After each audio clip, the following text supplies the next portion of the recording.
Hey everyone, it's JC. I'm here with part 4 today on our Eating Our Feelings series. And we're out in the country today. We're on some property we own in a camper, and I thought about trying it outside. There is a gun range across the street, so if you hear the shooting, I'm sorry, but I thought this would be more fun than inside my camper. I have been deep into this one. My whole heart is so full as we talk about basically the deeper things behind what drives our emotional eating, what drives eating those feelings and stuffing those feelings. I have actually made a couple other videos on this, and I'll link them below if you want to explore it a little more. This one we're going into new territory. I've got my laptop here. I'm so thankful for what I'm learning, but buckle up. Like I said in the last video, there can be reasons we eat that are very simple. We eat our feelings, we're bored, so we go eat, right? We said that before.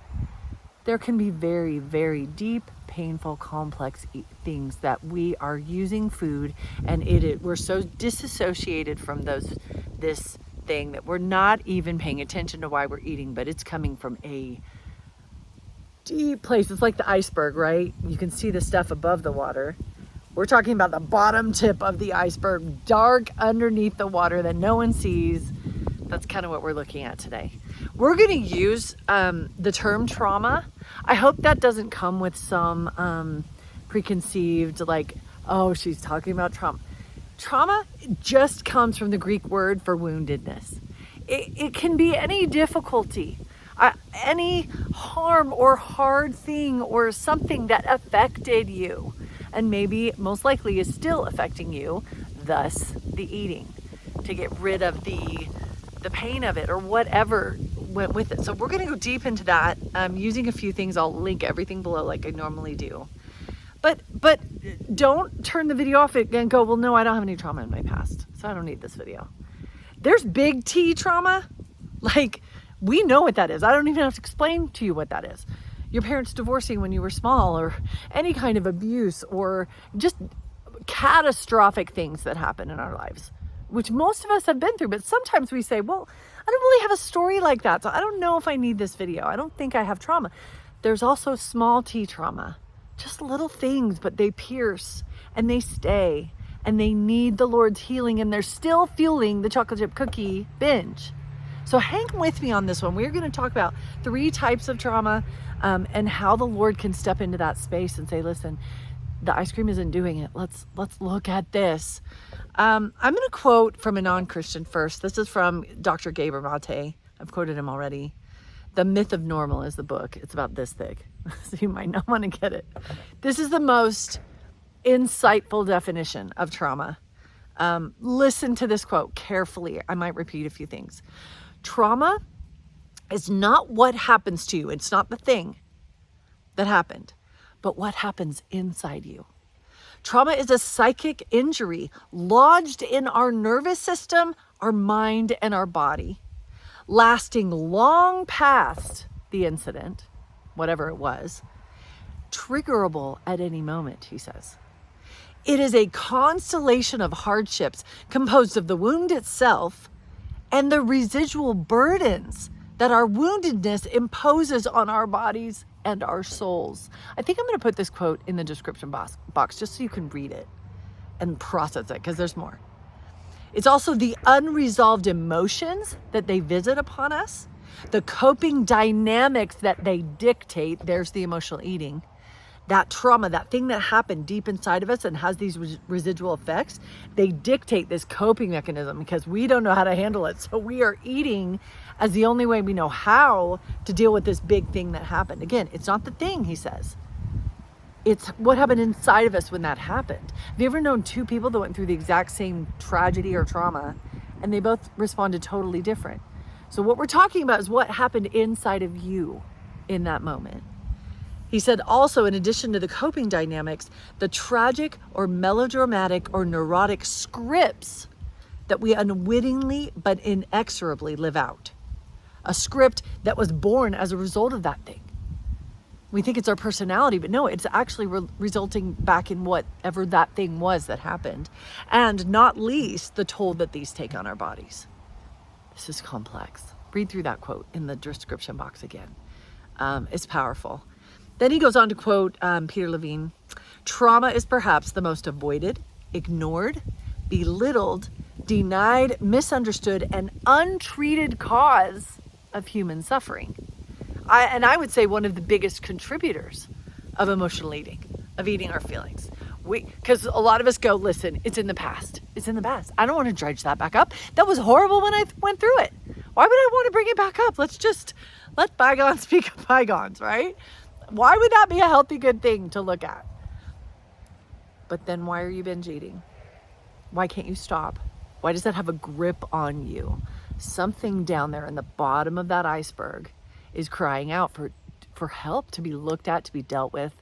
And the Lord is right there in that space saying, until we get down to the bottom of it, you're going to keep binging and you're not even going to know why. If this is what's fueling your emotional eating. Can you see how important this is? Oh, it's so important. Listen to this. Last quote I'm going to use. Well, no, wait, I have two more. Both big T traumas, big traumas, and small T traumas. That painful thing someone just said to you that has stuck in your brain and written a script for you that you've never forgotten. It might not have affected someone else, but it affected you. Big T and small T trauma, listen, represent a fracturing of the self. Or as I heard someone else say, a fracturing of the heart, a fracturing of your soul. It fragments. A fracturing of the self and of one's relationship to the world. This is the essence of trauma. Trauma is about a loss of connection to ourselves, our families, and the world around us. This loss is hard to recognize because it happens slowly over time. We adapt to these subtle changes sometimes without even noticing them. What if, even if you're not even sure, you're like, well, I don't have anything huge. I'm not sure, but I am binging and there's something going on here. What if we even got on our knees and said, like, Lord, help me see what's buried under there? What do I need to look at? Even if it's a small T trauma, did it affect me? Because the truth is we bury it, but I believe that's actually a protection, especially when we're children and we're going through some of those things that we can't even make sense of, and the pain of it hits us so strongly, and we have to dissociate a little bit to survive. And I'm thankful that the human brain can do that. I am thankful. But it's no way to live long term. Eventually that needs to be processed, especially if we're adults now, and it was 2 decades ago. It needs to be dealt with. So here's the good news, says GABOR Mate. Seeing trauma as an internal dynamic, instead of that thing that happened outside here, seeing it as an internal dynamic that happened inside of me grants us much needed agency. If we treat trauma as an external event, something that happens to or around us, then it becomes a piece of history that we can never dislodge. If, on the other hand, trauma is what took place inside of us as a result of what happened, the thoughts, the feelings that took place inside of us as a result of that thing, in the sense of wounding internally or disassociation from it, disconnection, then healing and reconnection become tangible possibilities. Do you like that definition? Or are you comfortable with that like I am? Trauma wasn't the thing. It's not the thing that happened. It's what happened deep inside of you and what you've done with it ever since that needs to be looked at. So how do we begin? And this video could be 3 hours long, so we're not going to do that. I am going to give you a lot of resources, but today I need to be I'm most grateful for the work of Dr. Dan Allender. And I'm going to use an article from him and a book from him. Profound impact on my life. I'm getting emotional. I'm not going to, I don't want to. It's like God used him to just access the bottom of the iceberg and learn how to look at it without falling apart, right? To have the language and the perspective that I needed to wade through it a little bit. So what I'm going to throw out first, we are going to look at 3 kinds of trauma that Dr. Allender outlines in his book, Redeeming Heartache. And I think it's cool to look at not cool, that was not the word I want to use right there. I think it's insightful to look at the different kinds of things we can experience to give us more language for what we're feeling that we're stuffing. We want to be able to pull those out a little bit and look at it And we're going to give language for that. But here's the key. If we're going to make this a faith-based journey, walking hand in hand with the Lord, or scuba diving hand in hand with him to the bottom of that iceberg, the first thing we have to do, and this comes from an article that I read from Dr. Allender a couple years ago that, guys, I probably read it 100 times in a course of a month because of just processing it. I did not feel comfortable. He said, we need to learn to lament, to pull up the confusion and resentment and bitterness and questions that we have for God about our trauma. If I cannot go to the Lord and lament and say, why did you let that happen? Where were you? I don't understand. To bring that up, I thought as a good faith girl, I couldn't feel that way. And this article on lament, and I will put it in the box. Please, please read it. Please, I'm begging you, read this article. It's just an article, it's not a book. Please. It's so powerful. But what it did for me is gave me permission to bring all my questions and all my authentic emotions and pain and grief straight out to the Lord. The thing I loved about this article is he says, lament, as you see in the Psalms, for instance. Psalm 77, he uses a great example of that. Or Job, the book of Job. You see it in Scripture. Lament are those questions. Where were you? How could you? I feel so forsaken. What's going on? He says, this is actually an act of faith. And that blew my mind. It blew my mind. Because he said, no, the opposite of that would be just saying, I'm out. I'm turning to God with my questions. Otherwise, I'm running. I'm just like, I've had enough of this. Why would God let that happen? I'm so angry that I'm just going to withdraw from him. That's the lack of faith, right?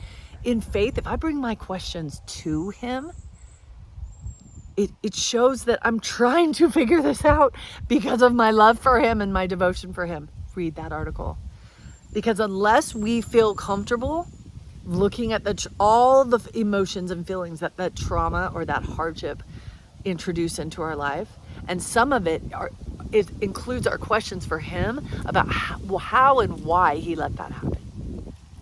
How would you let me go through that? Where were you? To let him answer those, have a chance to answer those.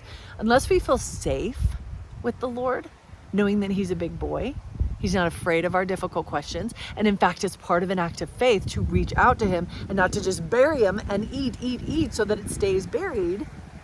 That's not an act of faith. That's an act of avoidance, like we said earlier. So read the article, work that through if that's something you feel like you need to process a little more.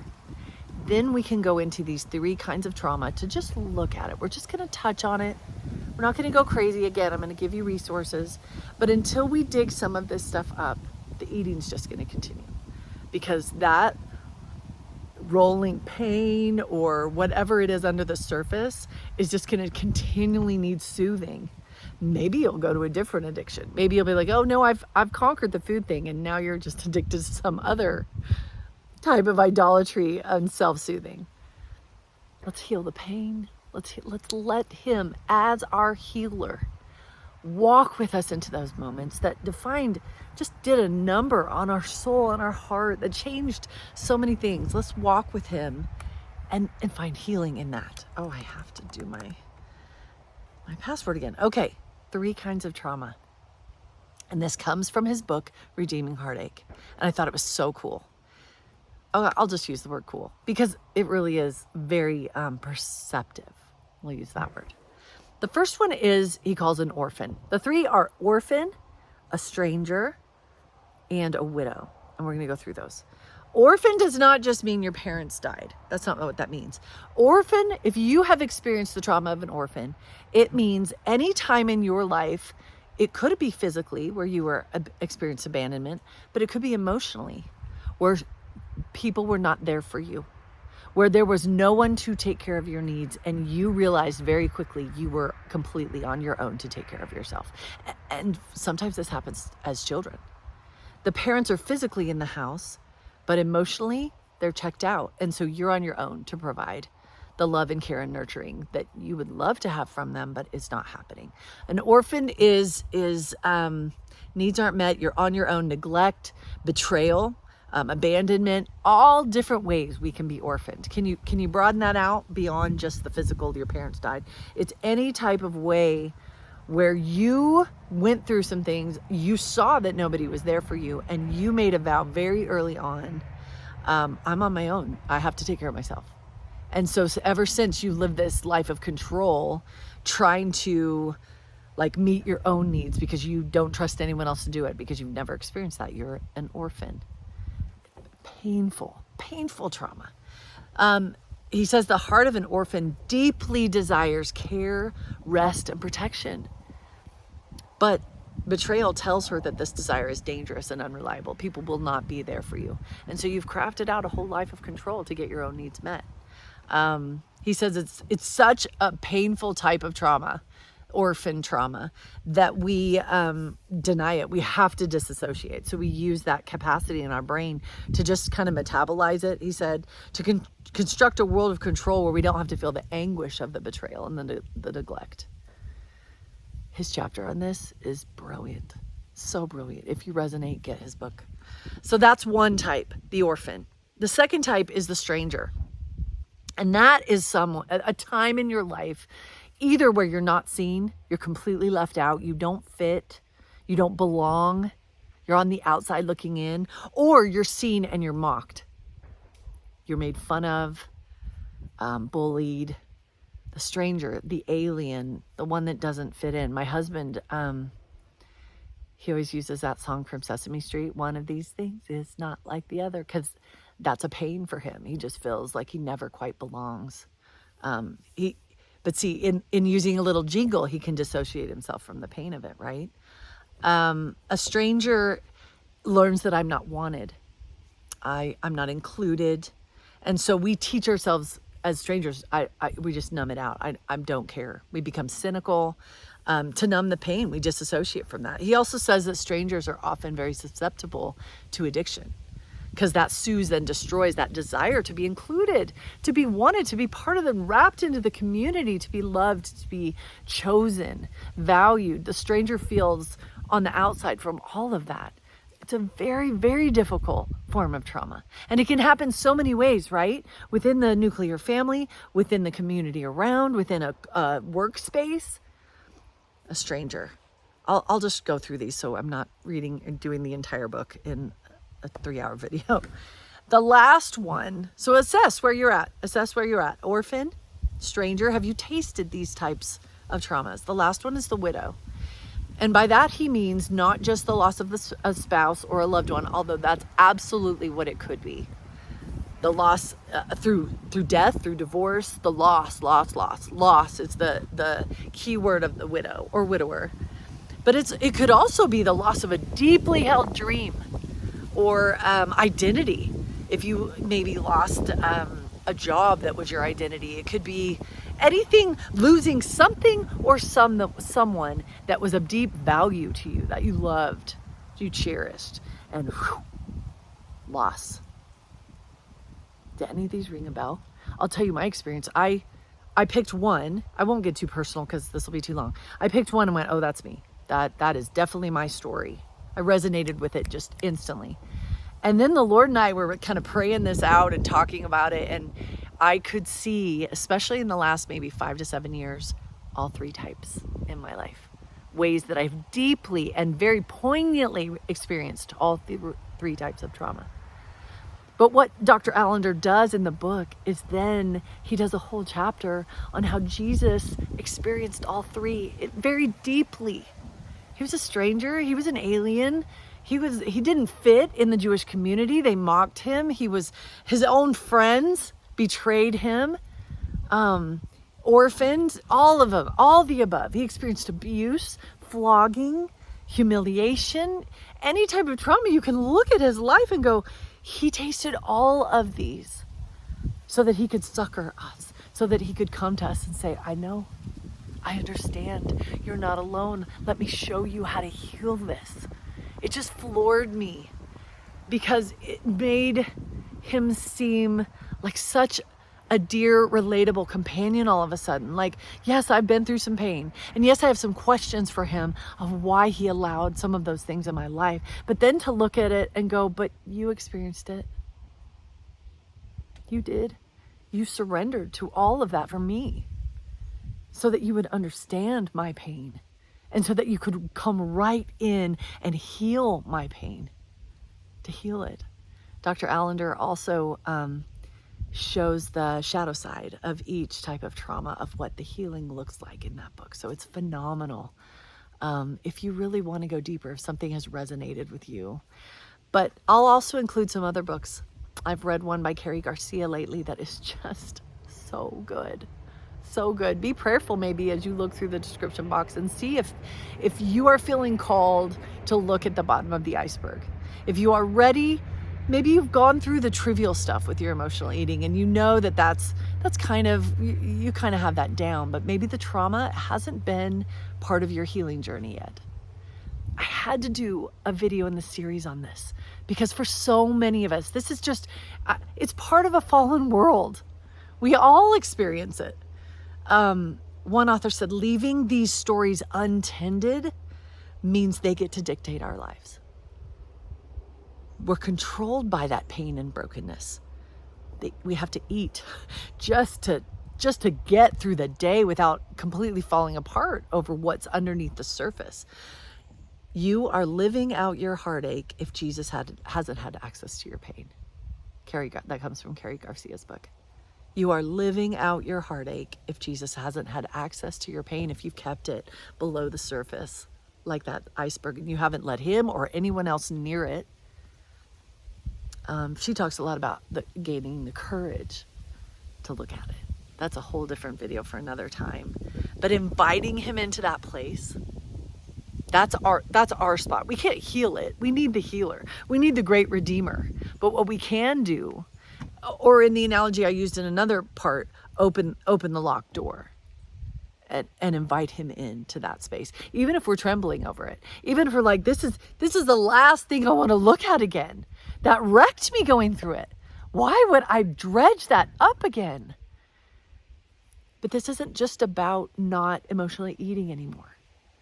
This is about setting that thing free, letting the Lord pull it out, look at it, bring some closure to it, just with you and him, pouring his grace and his mercy and his kindness on that moment, showing you answers that you need to understand of why it happened, but letting him tend to you so that pain and brokenness doesn't control the story, the narrative of your life for the rest of your days.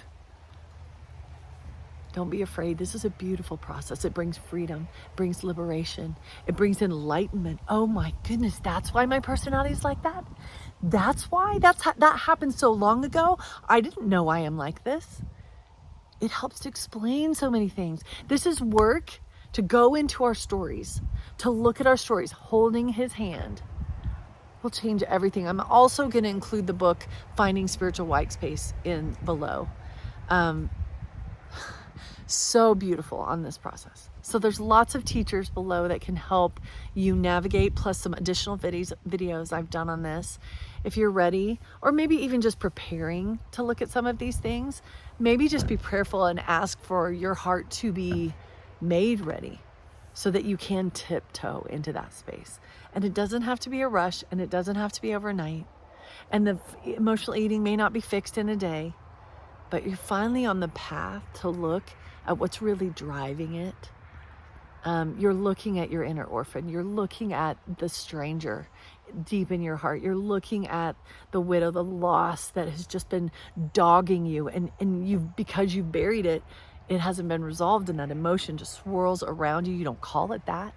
You're in the kitchen feeling that something. You don't say, oh, this is because of the loss. This is because of the alienation. This is because of the betrayal. This is because of something I experienced. No, you're just, right? Don't we do that? We just eat so we don't have to look at that. Maybe it's time. I hope this is helpful. I think this is the end of our series. We could do 5 more videos, but for now, I think I'm going to leave it there because this is a big one and a lot of us need time. But I would just offer a prayer that you will feel a spark from the Holy Spirit right now, from the Lord saying, yes, it's safe to walk into this space with me. That you will feel a desire for his healing in the deepest places of your heart. And that you will not spend the rest of your days just numbing something that he could have healed all along. Thanks, you guys. Thanks for watching. We'll see you next time.